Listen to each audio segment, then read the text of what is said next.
Surgery కంటే hospital bill అంటేనే భయం. అదే మధ్య తరగతికి అందుబాటు ధరలో వైద్యం. Medistar hospitals. తల్లిదండ్రులు అనే ఈ ఫ్యామిలియల్ స్ట్రక్చర్లో వీళ్ళ పాత్ర ఉండడం వల్ల ప్రోస్ ఏంటి, కాన్స్ ఏంటి? ప్రోస్ కాన్స్ అనేది క్వశ్చన్ కాదు, ఎందుకంటే that is the society we are living in. Correct, that's why I am asking. కాన్స్ ఏమవుతుందంటే నాకు బిగ్గెస్ట్ కాన్ ఏంటంటే తల్లిదండ్రులు మొలాన, అంటే తల్లిదండ్రులకి పిల్లలకి ఇష్టం అంటే నేచర్లో వాళ్ళ కాళ్ళ మీద వాళ్ళు నిలబడగానే వాళ్ళని వదిలేయాల్సిన నేచర్ అనేది ఇచ్చి ఉంటే దాన్ని ఇప్పుడు మనుషులు ఎప్పటికీ ప్రేమించాలి అనే ఒక ఆర్టిఫిషియల్ ఇది పెట్టారు. దాంతో ఏముందండి, తల్లిదండ్రులకి స్వార్థం పెరిగిపోతుంది. ఆ స్వార్థం వలన కరప్షన్ వస్తుంది. నా కొడుకే ఇవ్వాలి, ఎవడ ఏమైపోయినా నా కొడుకే, నా కూతురు ఇది ఉండాలి అనే స్వార్థంతో కరప్షన్ వస్తుంది. ఆ కరప్షన్లోంచి you're thinking of yourself and your family more than మీ పక్కింటి, ఎదురింటి ఇళ్ళు, మీ పక్క వీధోళ్ళు, మీ పక్క ఊరోళ్ళు, పక్క దేశం, అందరికన్నా మీరే బాగుండాలి అనే ఒక సెల్ఫిష్నెస్ డెవలప్ అయ్యి దాంట్లోంచే all these other ills come. But when the very nature of the human seeker is selfish of any sort. Yeah, it is. కానీ అక్కడ క్లాష్ ఉంది. I like selfishness more than anything else. That's part of nature. But సొసైటీకి against అది. I'm against social నార్మ్స్కి ఒక family structure అనేది చాలా అవసరం. ఎందుకంటే you're creating a unit and lot of these units together are forming a society. But it's artificially put for what reason? Social పర్పస్కి, not for the individual. అప్పుడు ఏమవుతుందంటే ఆ ఇండివిజువల్ అనేవాడు అప్పుడు ఏం చేస్తున్నారు, you are trying to force fit the format. నువ్వు poultry ఫామ్లోనే ఉండాలి, పిల్లలంటే గౌరవించాలి తల్లిదండ్రులు, లేకపోతే పిల్లోడని ఇలా ఉండాలి, ఇలా పెళ్ళిళ్ళు చేయలేదు, తర్వాత మనవడిని ఎత్తుకోవాలి, తర్వాత ఎప్పుడు నువ్వు చచ్చిపోయినా నీ పేరు ఇంకా నీ మనవడికి ఏదో ఉంటుంది, నువ్వు ఇంకా బతికే ఉంటున్నట్టు నీకు ఒక feeling. You know, all these elements are forced by religion and social norms. ఉండకూడదు అంటారు. ఉండకపోతే you can be happy. But అది కానీ అలాంటి ఆలోచన మీకు రాకుండా ఉంచడానికి మనిషికి గిల్ట్ క్రియేట్ చేస్తారు. అంటే తల్లిదండ్రులు కేర్ చేయకపోవడం కాదు. అప్పుడు ఏంటి, ఎక్కడి నుంచి వస్తుంది మీకు? ఇప్పుడు లక్ష్మణుడు రాముడికి సేవ చేయాలి, అన్నయ్య అంటే ఏంటి, కేవలం తనకన్నా ముందు పుట్టాడా? అంటే అప్పుడు దశరథుడు కైకేయిని మేకింగ్ లవ్ అప్పుడు లక్ష్మణుడు స్పృహ ముందు వస్తే రాముడి పరిస్థితి ఏంటి? అప్పుడు పెద్దోడైపోతాడు. అవును, ఏది ఏంటి బై ద ఇండివిజువల్. కానీ బుద్ధి రాముడికి ఉండదు, లక్ష్మణుడికి ఉండదు కదా. బుద్ధి అనేది స్పర్మటోజోవా కాదు కదా, అది వేరేది.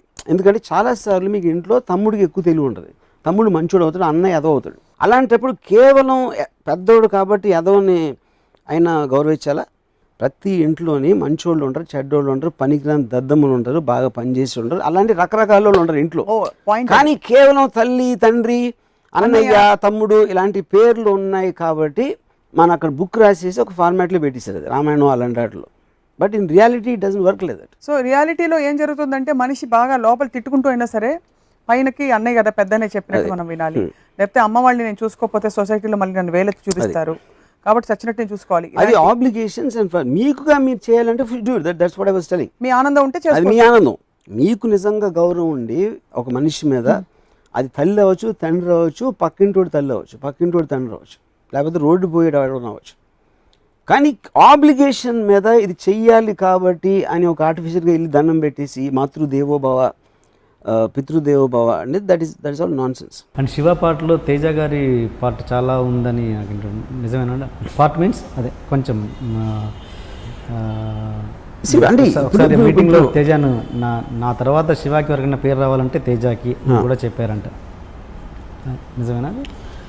ఇప్పుడు పార్ట్ అంటే తేజ నేను చాలా క్లోజ్గా తిరిగేవాళ్ళం. శివ మేకింగ్ ముందు ఇద్దరం చాలా క్లోజ్గా తిరిగేవాళ్ళం. ఆ డిస్కషన్స్లోని వాటిలో నేను ఇది అంటే ఒక సీన్ చెప్పడంలో కానీ ఇలాంటి వాటిలో నాకు తెలిసిన అందరిలోకి తేజకి ఎక్కువ ఉండేది నాలెడ్జ్. కొంచెం అంటే is not very educated guy, కాకపోతే కొంచెం ఒక ఇంగ్లీష్ సినిమాలు కొంచెం ఎక్కువ చూడటం కానీ వీడియో విసిఆర్లో అట్లా మీ ఇద్దరం కలిసి చూసి ఆ షాట్ ఎట్లా తీసుకుంటారు, ఈ డిస్కషన్స్ ఎక్కువ నాకు తేజకి ఎక్కువ జరిగాయి. యూనో, అండ్ ఒక డెడికేషన్ తోటి ఇప్పుడు శివ డిజైన్స్ అని తన ఐడియాస్, ఏది మన పోస్టర్ డిజైన్స్, తను ఒక యాడ్ ఫిల్మ్ బుక్స్ తీసుకొచ్చి నాకు చూపించి ఈ షాడోలు సిల్వెట్స్ లాంటివి పెడితే బాగుంటుంది ఉట్టి ఆర్టిస్టులు, అంటే ఆ టైంలో ఉట్టి యాక్టర్స్ ఫేస్ పెట్టారు, కాన్సెప్ట్ అనేది ఉండేది కాదు. ఓకే. అప్పుడు తనకు యాడ్ బుక్స్లో డిజైన్స్ చూపించి అది నేను ఇంప్రెస్ అయ్యి నేను ఇన్సిస్ట్ చేశాను, నేను నాగార్జున చూపించి ఇలా చేద్దాం డిజైన్స్ అని. సో క్రియేటివ్గా నాకు చాలా he use to give me lot of feedback. Okay. Chain thought కూడా తనది అంట, నిజమేనా? మీద అది మీద తనది. చైన్ థాట్ అంటే ఏంటి? చైన్ క్లోజ్ షాట్ శివ అనేది టైటిలే దీని మీద వస్తుందిగా పోస్టర్, అది ఆ చైన్ ఆ సీన్ తనదా మీద? సీన్ నాది, అదే కాలేజ్లో వాడేది అది మీద. కానీ అప్పుడు మేము డిస్కస్ చేసినప్పుడు ఏదన్నా తను చెప్పి ఉంటాడా ఇవ్వండి, ఎందుకంటే మేము చాలా డిస్కస్ చేసేవాళ్ళం. అంటే ఒక పర్టిక్యులర్ థింగ్ నాది తనది అనేది నాకు అంత క్లారిటీగా గుర్తులేదు. But lots of things we use to discuss. అందులో తను చెప్పింది ఏంటి, నేను చెప్పింది పోస్టర్ ఉన్నది శివ చైన్ ఉంటేనే శివ పేరు వేయకుండా చైన్ వేసారు. అదే అదే చెప్పాను కదా ఇప్పుడు, అదే చెప్తున్నా. శివ పోస్టర్లో చైన్ అనేది ఇంపార్టెన్స్ ఇవ్వటం అనేది అది తేజ ఐడియా, అది చెప్పాను కదా. అండ్ నాగార్జున గారు మేనల్లుడు సుమంత్ ఇంట్రడ్యూస్ చేసి నా ప్రేమ కథ సినిమా కేవలం మీ మీద ఆశలు పెట్టుకొని మీరైతే అతని మార్కెట్లకు బాగా తీసుకుపోగలరని ఇచ్చారు. కానీ మీరు దాని మీద పెట్టాల్సినంత ఫోకస్ చేయలేదన్నది ఒక చిన్న టాక్. అది ఎంతవరకు? అదే ఇప్పుడు ఎవరైనా కూడా కావాలని ఎందుకు చేస్తారు చెప్పండి? First of all A cinema అయినా ఏ డైరెక్టర్ అయినా కావాలని ఎవరైనా చెడగొడతారా? మీరు ఎలాంటి సినిమా అయినా మీకు కనీసం ఒక 5-6 నెలలు పడుతుంది, pre production, shooting, post production. Audience చూసేది 2 గంటలు. 6 నెలలు ఎవరైనా టైం వేస్ట్ చేస్తారా కావాలని? ఒక పాయింట్. ప్రేమ కథ ఇమ్మీడియట్లీ సత్య తర్వాత, సత్య సినిమా రిలీజ్ అయిన 2-3 నెలలకు స్టార్ట్ అయింది cinema, something like that, you know. అప్పుడు నాగార్జున ఇది బ్రోచ్ చేసినప్పుడు నాకు లవ్ స్టోరీ అనేది నా నుంచి ఒక ఊర్లో ఒక మామూలు లవ్ స్టోరీ ఎక్స్పెక్ట్ చేస్తారా లేదా అని నాగార్జునకి చెప్పాను. కథ మాత్రం నువ్వు ఓకే చేయాలి నాకు, ఎందుకంటే నా సెన్సిబిలిటీ కాదు అలాంటి సినిమా. నేను ఎంతసేపు రాత్రి శివ ఒక అడ్వెంచరు, ఒక యాక్షన్, ఎంటర్టైనర్ అట్లా అనుకుంటాను, కానీ ఒక మామూలు లవ్ స్టోరీ అనేది నేను అసలు నేను ఆలోచన ఎప్పుడు, యూనో. అది so everything was discussed and all that, అది చేసాం. అది అప్పుడు నేను ఒక స్టోరీలో ఫెయిల్ అయిందా, నా డైరెక్షన్లో కుడ్ డూ ఇట్ అనేది. కానీ నేను కేర్లెస్గా చేయటం అనేది మాత్రం అది కరెక్ట్ కాదు. అన్ని సినిమాల్లాగే దీనికి మనసు. ఓకే. కానీ ఇంతకుముందు నాకు చెప్పారు వినోద్ బాల మీకు గుర్తులేరు, ఇంద్రకంటి మోహన్ కృష్ణ మీకు గుర్తులేరు, బట్ తేజ రిలేషన్ మీకు ఎలా గుర్తుండిపోయింది? ఎక్కువ జర్నీ చాలా ఎక్కువ నాది తేజది, అన్ని తొందరగా మర్చిపోతాను. తేజ నేను చాలా క్లోజ్, అదే చెప్తున్నాను కదా. తేజ నేను ఆల్మోస్ట్ నాకు ఇయర్స్ గుర్తులేదు, నాకు తెలిసి ఒక 4-5 years we would have been very very close. ఇంకోటి ఏంటి, మీకు ఇంపాక్ట్ తేజకి నాకు జరిగిన డిస్కషన్స్ కానీ ఒక పర్సనల్ లెవెల్లో, ప్రొఫెషనల్ లెవెల్లో అనేది ఒక ఇన్సిడెంట్లు అనేది ఎక్కువ ఉంటాయి, కానీ వేరే వాళ్ళతో నాకు ఉండదు. మీకు మెమరీ ఎప్పుడు కూడా మీకు జరిగిన ఇంపాక్ట్ బట్టి ఉంటుంది memory. And me close friend Satyendra గారు, ఆయన గురించి నాకు చాలామంది తెలియదు, నాకు తెలియదు, బట్ తెలుసుకోవాలని ఇంట్రెస్ట్ కొద్దిగా అడుగుతున్నాను. ఏంటి ఆయన మీ రిలేషన్, ఎలాంటి relation? Satyendra is almost like a teacher. ఒక అంటే టీచర్ అనే వర్డ్ నాకు ఇష్టం ఉండదు, but I would say that Satyendra నాకు కలవకపోతే నా లైఫ్లో ఏదో నాలో ఒక డిఫరెన్స్ ఉండేది. ఏం డిఫరెన్స్ అనేది కూడా నాకు తెలియదు. అంటే నేను అలాంటి కాబట్టి నేను అతన్ని కనెక్ట్ అయ్యానా, లేకపోతే అతను నా లైఫ్లో వచ్చిన వల్ల ఇలా అయ్యానా అనేది ఇట్స్ ఎ వెరీ ఉన్నీస్ బీస్ కైండ్ ఆఫ్ ఏ థింగ్ అది. ఎందుకంటే ఇప్పుడు నాకు సత్యేంద్ర కాలేజీలో చెప్పింది ఒక్కొక్కసారి 30 ఏళ్ళ తర్వాత గుర్తొస్తుంది ఇప్పుడు మళ్ళీ అని ఇప్పుడు అర్థం అవుతుంది కదా. అది చెప్పింది అప్పుడు నాకు గుర్తుండిపోయింది, కానీ ఐ డెంట్ అండర్స్టాండ్. సడన్గా నాకు ఇప్పుడు ఎదుగుతుంది బల్బ్. Okay, you know. అంటే is the most intelligent man ever met in my life. నేను మెట్ అంటే ఐఎమ్ ఇంక్లూడింగ్ నేను చదివిన పుస్తకాలు కానీ నేను విన్న వ్యక్తుల గురించి వాళ్ళందరికన్నా is a superior person, you know. So తన మాట్లాడే లాజిక్, తనకున్న రేషనల్ థింకింగ్, తనకున్న నాలెడ్జ్, ఇంక్లూడింగ్ సినిమా, అలాంటి మనిషిని నేను ఎప్పుడు చూడలేదు. సో ఆటోమేటిక్గా నేను నేను అసలు ఎవరికి ఇంటిమిడేట్ అవ్వను. I always intimidate people. But Satyendra దగ్గర నాకు ఒక ఇది ఉండేది, అంటే ఒక ఆల్మోస్ట్ ఒక ప్రెషర్ ఫీల్ ఇవ్వండి. అంటే తను ఇంప్రెస్ చేయాలి, లేకపోతే నేనంటే తను ఏమన్నా అనుకుంటాడా అంటే నన్ను ఎదవనుకుంటాడా ఇలా చెప్తే అని అంటే కంటిన్యూస్గా తన ఎండార్స్మెంట్ కోసం ట్రై చేసేవాడిని. తనతో ఉన్న పరిచయం ఉన్నాను. అప్పుడు అంత ఇంటిమిడేషను నా లైఫ్లో ఎప్పుడు ఎవరితో ఫీల్ అవ్వలేను. ఇప్పటికీ టచ్లో ఉంటారా మీరు? Very rare.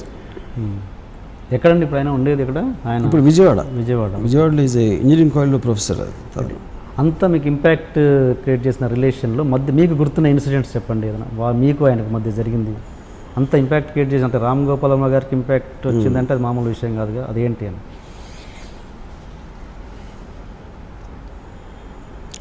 ఒకరోజు నేను విజయవాడలో ఊర్వశి థియేటర్లో పాపియాన్ సినిమా చూడడానికి వెళ్ళాం ఎదరం. Satyendra already popular. ఇది కాలేజ్లో ఈ వాజ్ చాలా ఎక్స్ట్రాడినరీ ఇంటెలిజెంట్ అనేది లెక్చరర్స్లో కానీ స్టాఫ్లో కానీ ఉండేది, ఆ రెప్యుటేషన్ ఉండేది. అదే క్లాస్లో కూడా ఎలా చేస్తాడంటే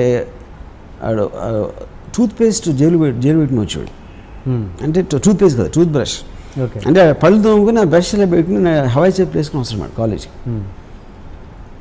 వచ్చి ఆ లాస్ట్ బెంచ్లో కూర్చుని ఆ పక్కన దగ్గర ఒక పేపర్ చింపుతున్నాడు. పేపర్ చింపి అదే నోట్బుక్ ఆడు పెన్ నోట్ తీసి ఆ లెక్చరర్ చెప్తా ఉంటే మధ్యలో ఒక క్వశ్చన్ వేస్తాడు ఆ సబ్జెక్ట్ గురించి వేసాడు.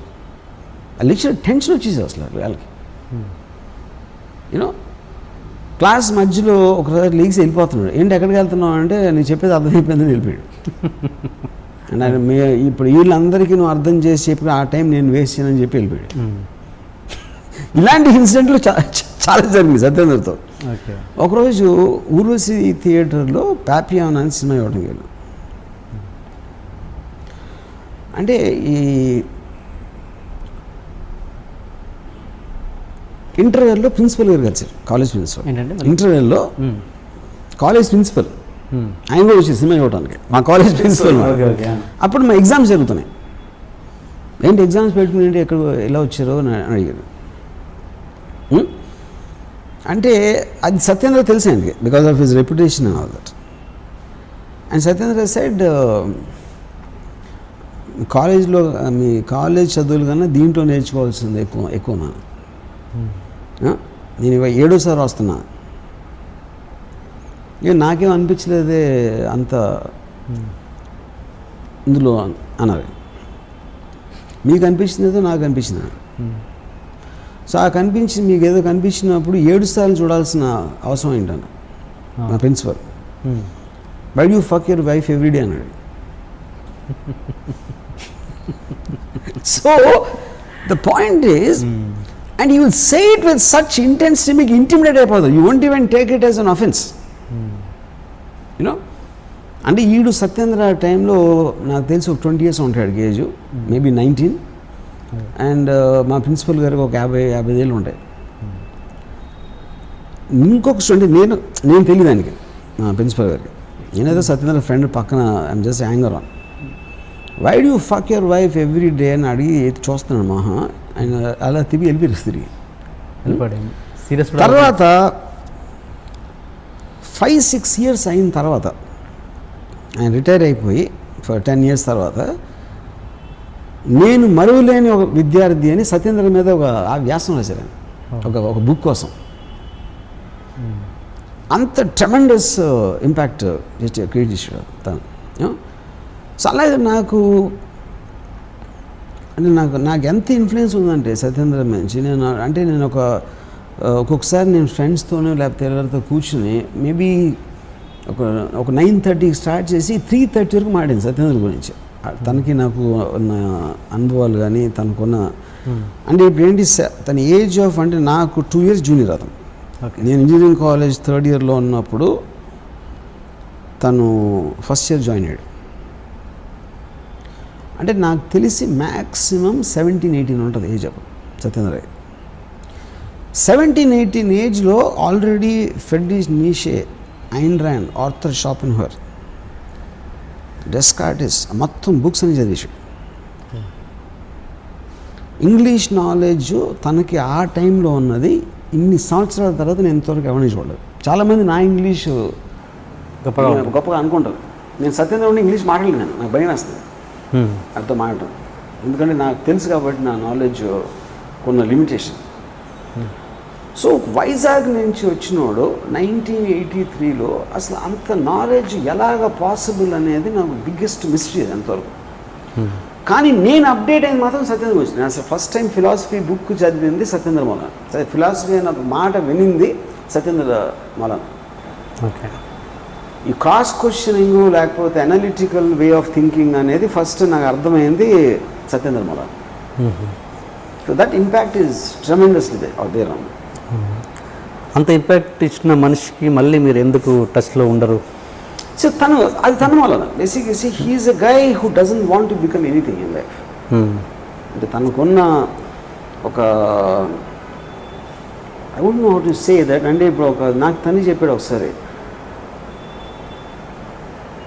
యువర్ ఎబిలిటీ అంటే ఇక్కడ నేను చాలా డబ్బును అయిపోవాలి, చాలా పేజ్ సంపాదించేది, లేకపోతే పెద్ద డైరెక్టర్ అయిపోవాలి, లేకపోతే బిజినెస్ మ్యాన్ అయిపోవాలి. ఇలాంటిది ఏది మీకు ఒక అంబిషన్ అనేది లేదనుకోండి, మీకు ఎంత ఇంటెలిజెన్స్ ఎక్కడ ఉన్నా you will just be by yourself. That is what Satyendra is. తనకి అంబిషన్ లేదు. అంటే మనం ఏంటంటే అంబిషన్ తోటే మనం సక్సెస్ మెజర్ చేస్తాం. మీరు ఏం అవ్వాలనుకుంటున్నారు, మీకు క్లారిటీ ఉన్నప్పుడు మీరు ఎంత ఎదిగారనే దాని మీద మీ మెజర్మెంట్ ఉంటుంది. ఏం అవ్వాలనుకుంటున్నారు అని మీకు ఇంటెన్షన్ లేనప్పుడు he probably is very happy just reading a book or writing a book. You know. Okay. కానీ time is all that you think you have అని అవన్నీ అంటుంటారు. నిజం కాదైతే అవన్నీ. ఏది నీకు టైం ఉందనుకుంటే టైం ఉంది, టైం లేదనే పదం చాలా తప్పు. That is a whole dichotomy. ఇప్పుడు నాకు పాయింట్, సపోజ్ టైం ఎంత ఇంపార్టెంట్ అంటే మనం మామూలుగా ఒక యావరేజ్ లైఫ్ ఎక్స్పెక్టెన్సీ ఉదాహరణకి 100 years అనుకోండి. 100 years మనం బతుకుతాం. 200 years బతుకుతాం అనే కాన్సెప్ట్ ఉందనుకోండి. అప్పుడు యూత్ ఎప్పుడు వస్తుంది? అప్పుడు మీ పెరుగుదల అనేది ఇంకా గ్రాడ్యువల్గా అవుతుందా? ఇప్పుడు మీరు 20 yearsలో మీకు వచ్చే షేప్ 40 yearsకి వస్తుందా? లేకపోతే 100 years తర్వాత మనకి ఇప్పుడు 100 years ముసలోళ్ళు కన్నా ఇంకా 150 years అంటే ఇంకా ఎక్కువ ముసలోళ్ళు అయిపోతుందా? All these are hypothetical things. అవును. But what is valid for me in that is, ఇప్పుడు నేను చిన్నప్పుడు తొందరగా పెరిగితే బాగుండు అనిపించింది. ఇంకొక పర్టికులర్ టైంలో అరే అమ్మ పెరిగిపోయాను ఆల్రెడీ, ఇంకొంచెం వెనకెళ్తే బాగుంటుంది, అరే అక్కడ అయిపోతుంది బాగుండేది అనిపిస్తుంది.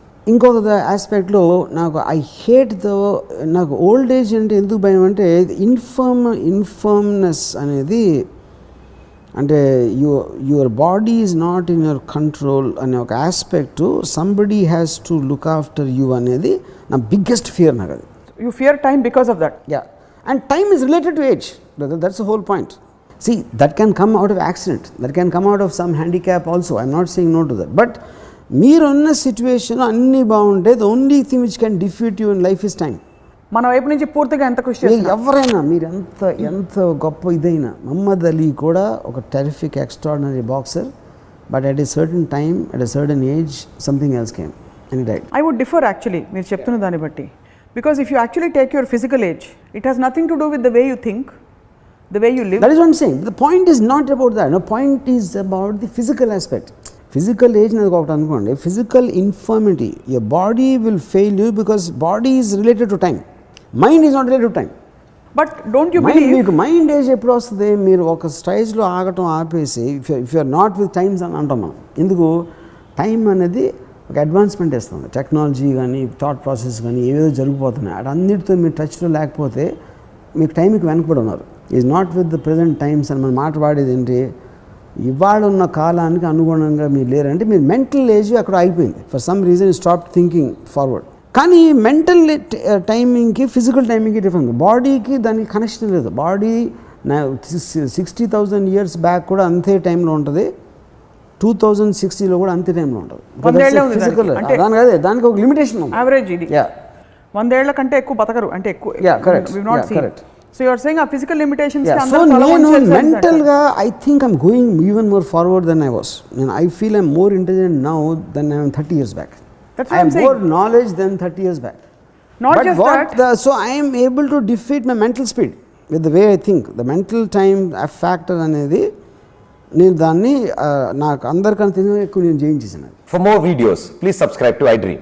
Hi, this is Sai Kripa, Strength Coach. For more videos, please subscribe to iDream. And more videos, please subscribe to iDream Media. Hi, I'm Sirisha Reddy, fashion designer. Please subscribe to iDream Media. For more videos, please subscribe iDream Media. Please do subscribe to iDream. Hello అందరికీ నమస్కారం, నేను మీ Getup Srinu. Please subscribe to iDream media. iDream అంటే నా కళల channel subscribe చేసుకున్న నోరు తిరుగుతలేదు, మీరైతే గంట గుర్తు కొట్టండి.